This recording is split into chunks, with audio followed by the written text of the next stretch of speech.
to play NBA 2K? So I got into NBA 2K back in high school. I want to say 2K7. I will end up being one of the best players in the school, so they had me play against people at other schools. And kind of made like a slight reputation in high school. Once I got to college, things changed for a little bit. I just got a lot more occupied with school, and then kind of picked it back up. Started playing Pro-Am, and then once the NBA 2K League was announced, I started grinding and was able to make it to the league from there. So I've been playing the game since 2K7, so I'm an old head for real, for real. I feel that. I'm an old head right here with you. So for you, someone who's really into competitive play and you play a lot of Pro-Am, what advice would you give to people looking to squad up with 4 of their teammates and climb the leaderboards in Pro-Am? The best piece of advice would be to become a specialist in the role you have. Just because there's a lot of folks that kind of want to be well-rounded, but in those competitive modes, everybody kind of has a role. Everybody can't be Giannis. Everybody can't be KD all on the same team. And then as a follow-up, 6 minutes left. Do you guys determine what builds you're bringing in based on what you're best at, or do you do it by what role you're playing? Yeah, like one thing I mentioned is that it's tough to get 5 folks on, so you got to really know what everybody's good at. So I think one thing you got to do as soon as you get on the in the party chat is say what build does everybody got, what makes the most sense before you head out there. So you've had a really unique journey because like you mentioned, you made it to the NBA 2K League and won a championship. So I have to ask, for educating people and to become better at NBA 2K, how has that experience helped translate to your skills? Oh yeah, so I played multiple positions in the Pro-Am circuit, and then be able to play shooting guard and lockdown at the highest level at the NBA 2K League, playing with a lot of teammates who are really experienced as well, who put a lot of hours in. So I got to learn a lot from them and from real game experience with a crowd behind you, by the way, back in those days. So being able to use all of that experience and bring it to a lot of these folks who are just trying to get the basics down, it's an easy transition, but still challenging just because I have a lot of work I got to put in. And recently you had a video on YouTube talking about how to get better at everything 2K. So can you give us some pointers and things that you said in your video and expand upon those points? Of course. So how to get better at everything on 2K, it really depends on where you want to start and where you're looking to go.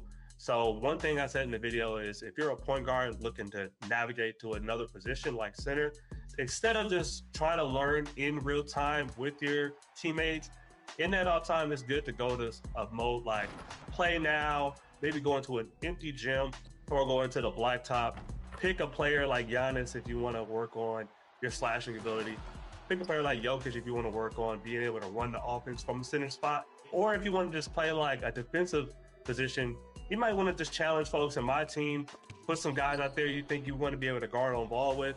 And then it's an easier transition once you get into those competitive game modes like Ania if you want to rack up some DC, or in Pro-Am you want to make some money schooling some old school 2K League players like me. So now you also made a series about how to use every badge in the game, and I find this fascinating because you cover My timer has went off.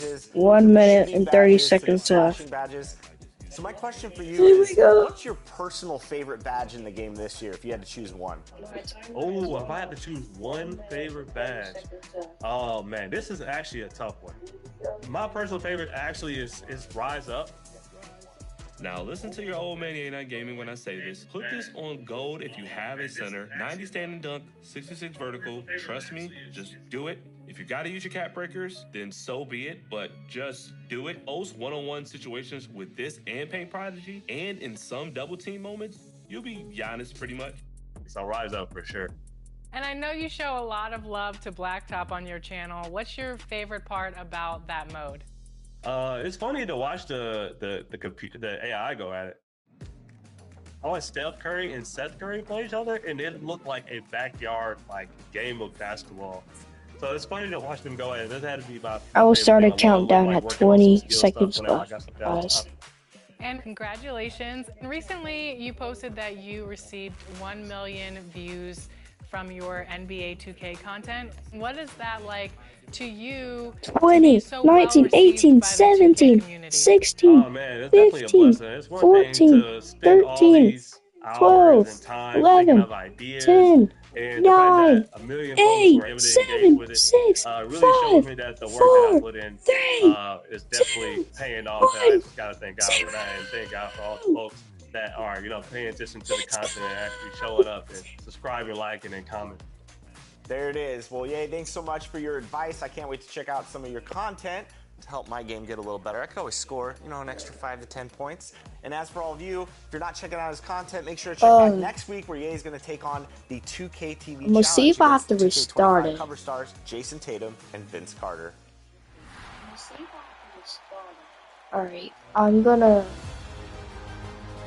Welcome to Top Plays, everyone! Today, we're down to 4